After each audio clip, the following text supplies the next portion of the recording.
Welcome to the brief presentation of the achievements of the MuDak-WRM project. I want to start with saying thank you. Or many thanks to our 14 project partners from research, from industries, from administration. And a special thanks goes to our Brazilian coordinators, Tobias Bleninger and Mauricio Shea. Without their help, many things wouldn't have been achievable in this project frame. And last but not least, on behalf of the whole research team, I want to say thank you to the BMBF for making this journey possible. Thank you. When we started with the idea to this project, we got the impression that most of the available tools for the analysis of environmental systems are very powerful, but at the same time very data demanding and very inflexible. And together with the fact that almost everywhere and every time we are lacking proper input and validation data, these are causing a serious restriction for application. And that's why we come up with a very simple approach, so the system analysis approach. And with this approach, we try to structure the whole system that has to be analyzed. In the first step, we created two subsystems, so the catchment, which creates the input, and on the other hand, the subsystem reservoir, which is considered for all storage processes, for all transformation processes.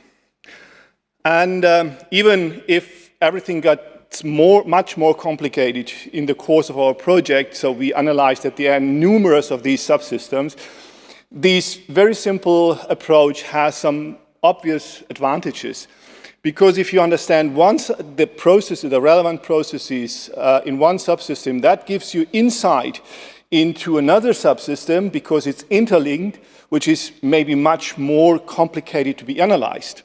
To make it more explicit, so we see here on the slide the mass balance equation, and we put our focus on the understanding of the storage processes and the transport processes in the reservoir. So we analyzed actually with a very high grade of detailness the reservoir, and that gives us the basis to validate our modeling of erosion processes, of sedimentation processes in the catchment. So the overall objectives of our project was to develop minimum monitoring strategies for catchments, for rivers, for reservoirs, with an appropriated temporal and spatial resolution comprising on-site monitoring strategies and remote sensing monitoring strategies.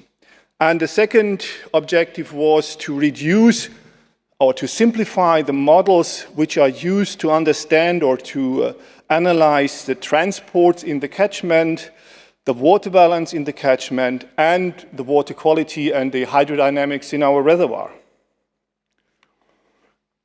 To achieve the related targets, we choose a two-tier approach. We started in a very well-monitored reservoir in Germany, the Große Düntalsperre, and in this reservoir, we tested all sensors, all methods, all models, and after successful testing, we transferred these instruments, these tools to another reservoir in southeast of Brazil, the Passaúna reservoir, where we find a very limited data situation and a considerable environmental risk for that reservoir. And that brings me already to the results of our project. Within the frame of this project, tons of coherent data have been produced, like in other projects as well, on methodological questions, on the understanding of processes. But in the project, we were, in addition to that, able to create some hard facts for the decision makers. So what should we change in future to improve the lifetime for our systems? And to illustrate what we actually did there, we put just a few snapshots of our primary results on this slide. So we investigated, for instance, the sedimentation rate in the reservoir. We had a closer look to the temperature on oxygen household of the reservoir and on the stratification, because the stratification process and the mixing process is a relevant energy resources to distribute sediments in the reservoir. And so we studied the transport of organic matter in the sediment, in the reservoir to reveal where the sediment actually will be deposited and what effects would that have on the oxygen household. And altogether, that gives us a possibility to set up a new lifetime assessment and more realistic lifetime assessment for the reservoir and to formulate management options for the operator of the reservoir. And from a more practice-oriented point of view, it's important to mention that a considerable part of these primary results are transferred to tools for the manager. Examples for that is the sensor web, still operating there and making very different kind of information available, continuously available in the system. Another example is the MORE system, a tool that allows us to quantify the mass fluxes in catchment, and a tool that is transferred into another very big catchment in Brazil. And not to forget 17 product flyers and different monitoring guidelines or guidance paper for the monitoring of sediment transport, for the monitoring of rivers, and for a better understanding of the behavior of the reservoir. So from this perspective, we can tick these two categories, but we have a third one. This is the long-term effect on regulation or on governance. And of course, it takes usually more time than the lifetime of a project to see the long-term effects of the project. However, what we actually can see is that the project undoubtedly changes the perception of environmental problems in that region. And in addition to that, we can see that managers, that decision makers started to change their strategies in monitoring and management, aiming on a more problem-oriented solution. And that brings me to the immediate achievements or immediate outputs of the project. And we can group them in three categories. The first category is software tools. And in this regard, we were able to develop a automation of the integration of satellite image data, and we developed appropriate models for the sediment and phosphorus input from the catchment into the reservoir. And the second category is guidance paper or guidelines.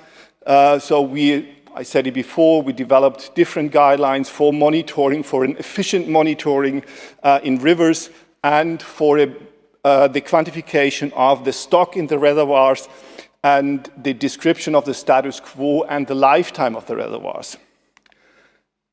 And the third category is monitoring, and this project left a validated and continuous working monitoring system for the quality of the reservoir, and this is very important to mention. And beyond these immediate outputs, we generated some long-term achievements, some long-term outputs. And these huge amount of data are up to now published in 23 publications. We have got 12 PhD theses, 16 master theses, and we produced 70 flyers summarizing the technical and scientific results of that project, and you will see details on that on our MuDak booth. We developed this MORE, an adapted version of the MORE model, and this catchment model is now transferred in a new project funded by the National Water Authority in Paraná, and for a catchment size of Germany. So a very big project there, and this is a success we are a bit proud of. The sensor system is still working in the Pasaúna reservoir, and the 52 North, and together with the Wupperverband, set a data management system that is integrated or that is implemented in the operation of the Große Düntalsperre, and that is available for our Brazilian partners. And the industry partner EFTAS brought this automation of the satellite image information assessment to market maturity. And with this word, I would like to hand over to Nils Wolf, and he will give you some first-hand insight into the achievements and the benefits from a perspective of an industry partner. Thank you from my side at this point.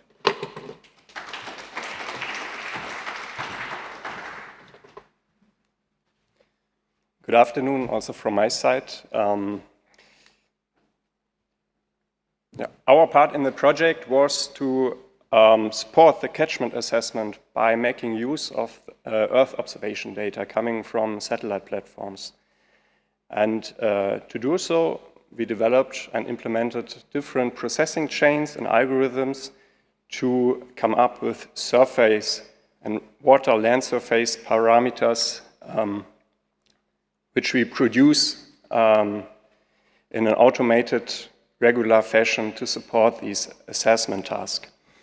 And what you can see right here are 3 different parameters: land cover, urban soil sealing, and a vegetation index. And these, for example, have been used in the soil erosion modeling and had also different further applications.